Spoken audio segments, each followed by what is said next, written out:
Namaskaram Sadhguru. Fasting on auspicious days has existed in India since time immemorial, but many Indians believe that it's unscientific and illogical until the work on autophagy induced during fasting has been awarded the Nobel Prize. Even I started doing intermittent fasting this year. So why are such beneficial ancient practices being labeled orthodox and then immediately implemented once there is a Western approval? That's because you don't have the right color of the skin.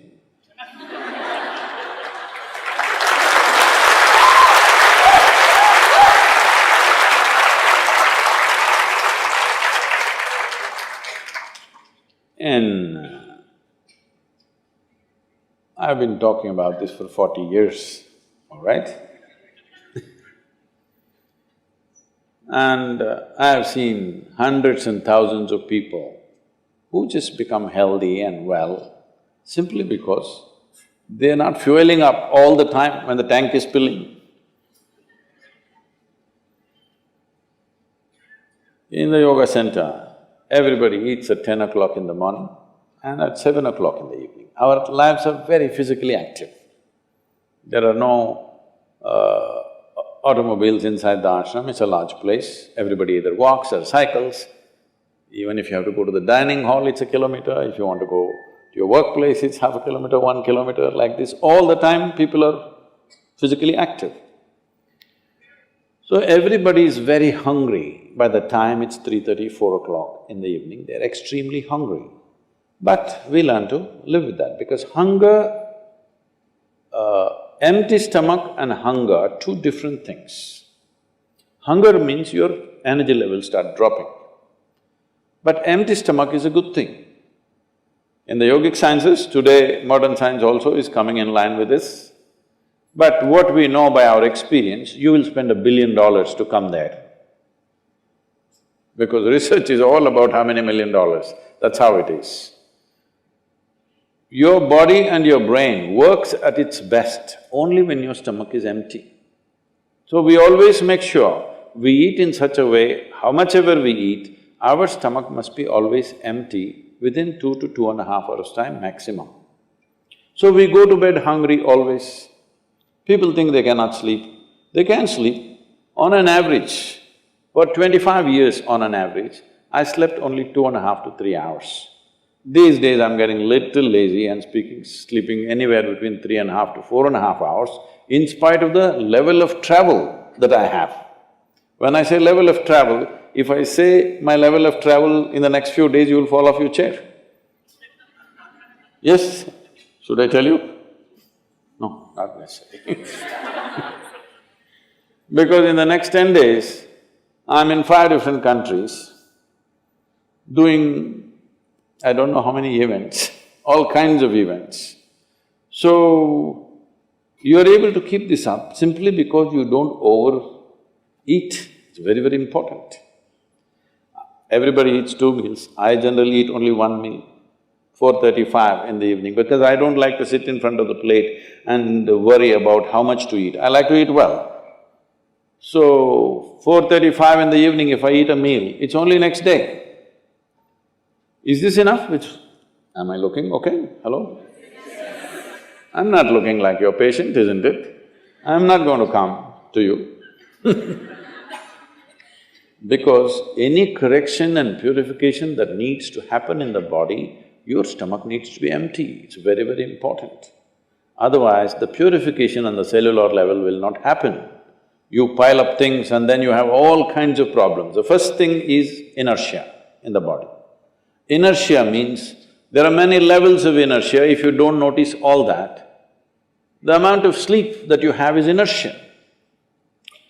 All of you have come here to live or… Hello? To live, right? Not here, I'm saying into this life. You want to live or… The intention of life is to live, isn't it? But because you talked about American doctors, this is all being picked up here also. All American doctors say minimum 7 to 8 hours you must sleep. So that means 1/3 of your life you must sleep. Another 2-3 hours, 4 hours goes in bath, toilet, eating, this, So literally, 50% of your life is just maintenance. Suppose you have a vehicle, you have a motorcycle or a car, if it goes to service 1 day in a month, all right to keep it. If it goes to service 15 days in a month, this is a nuisance, isn't it so?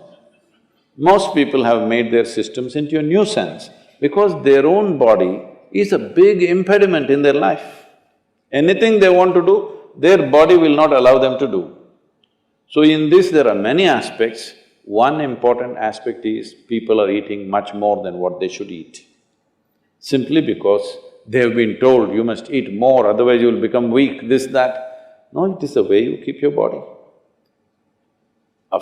Today everybody is trying to work towards a fuel-efficient car, motorcycle, everything.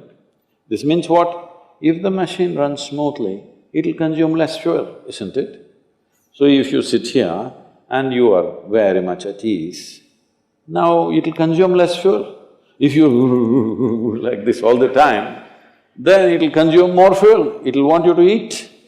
Compulsiveness will come about this. So, this new name, intermittent eating, you should see, in United States, people come to our programs will run 10 hours, 12 hours. So, but they will come with some biscuit and something else. They say, I have sugar intolerance, I have to eat. I tell them, you just be here, you're not going to die, I'll ensure, because I don't want anybody dead on my hands, all right? I'll make sure. You first day, no, I have to eat. By third day, they gave up all that. 12 hours without food they sat there, they're perfectly fine. See, health is not something you can do from outside. Health is something you have to do from within. From outside, when something goes wrong, you can seek some help. But all the time something is wrong with you, this means what? You're a faulty machine. Yes? All the time something is wrong with you, why? That's not how this is designed. This is designed for health. Every cell in your body is designed to create health, isn't it? They're all working hard to create health, except you.